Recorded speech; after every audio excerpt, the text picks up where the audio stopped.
मुख्यमंत्री माझी लाडकी बहीण योजनेतील अपात्र लाभार्थ्यांकडून पैसे परत घेण्याबाबतचा निर्णय सरकारने घेतलेला नाही असा दिलासा महिला व बालविकास मंत्री आदिती तटकरे यांनी दिलाय। त्या म्हणाल्या, राज्यातील कुठल्याही अपात्र लाभार्थी महिलेकडून या योजनेचे पैसे परत घेतलेले नाहीत, तसेच पैसे परत घेण्याचा कोणताही निर्णय शासनाने घेतलेला नाही। काही महिलांनी नोकरी, नवीन गाडीची खरेदी, परराज्यात स्थलांतर या कारणांसाठी योजनेसाठी अपात्र ठरत असल्याने पैसे माघारी करण्यासाठी स्वतःहून शासनाला अर्ज केलेले आहेत।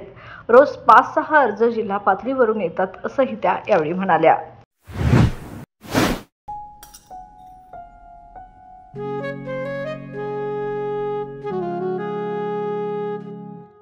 बाबा, आज येताना बासुंदी घेऊन या ना। अगं, कालच आपण आईचा वाढदिवस होता म्हणून आणली होती ना। ऐकलं, गोकुळची बासुंदी पुन्हा खावीशी वाटतेय। खरं सांगू, मलाही खावीशी वाटतेय।